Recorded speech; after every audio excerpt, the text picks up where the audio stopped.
Hello friends, ಇವತ್ತಿನ videos ಎರಡು ಕಪ್ಪೆಗಳ ಕತೆ. ಒಮ್ಮೆ ಎರಡು ಕಪ್ಪೆಗಳು ಹಾಲಿನ ಕೆನೆ ತುಂಬಿದ ಮಡಕೆಯ ಪಕ್ಕ ಆಟವಾಡುತ್ತಿದ್ದವು. ಅವು ಮಡಕೆಯ ಒಳಗೆ ಏನಿದೆ ಎಂದು ಬಗ್ಗಿ ನೋಡಲು ಹೋಗಿ ಅದರಲ್ಲಿ ಜಾರಿ ಬಿದ್ದವು. ಕಪ್ಪೆಗಳಿಗೆ ಹೊರಬರಲು ಆಗಲಿಲ್ಲ. ಆದ್ದರಿಂದ ಅವುಗಳು ಅಲ್ಲೇ ಈಜಾಡುತ್ತಾ ಸುತ್ತುತ್ತಿದ್ದವು. ಆದರೆ ಅದರಲ್ಲಿ ಒಂದು ಕಪ್ಪೆ ಹೆದರಿ ಹೇಳಿತು, ಓಯ್, ಇದು ನನ್ನ ಜೀವನದ ಕೊನೆ.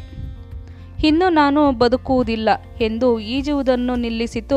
ನಂತರ ಮುಳುಗಿತು.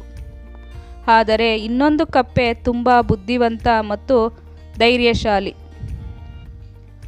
ಅದು ತನ್ನ ಪುಟ್ಟ ಪಾದಗಳಿಂದ ಕೆನೆಯನ್ನು ಹೊಡೆಯುತ್ತಾ ಈಜುತ್ತಲೇ ಇತ್ತು.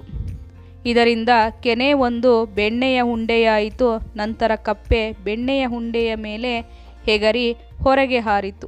ನಮ್ಮ ವಿಡಿಯೋಸ್ ನಿಮಗೆ ಇಷ್ಟವಾದರೆ ಲೈಕ್ ಮಾಡಿ, ಶೇರ್ ಮಾಡಿ, ಸಬ್ಸ್ಕ್ರೈಬ್ ಮಾಡಿ. ಮುಂದಿನ ವಿಡಿಯೋಗೆ ಸಪೋರ್ಟ್ ಮಾಡಿ. Thank you.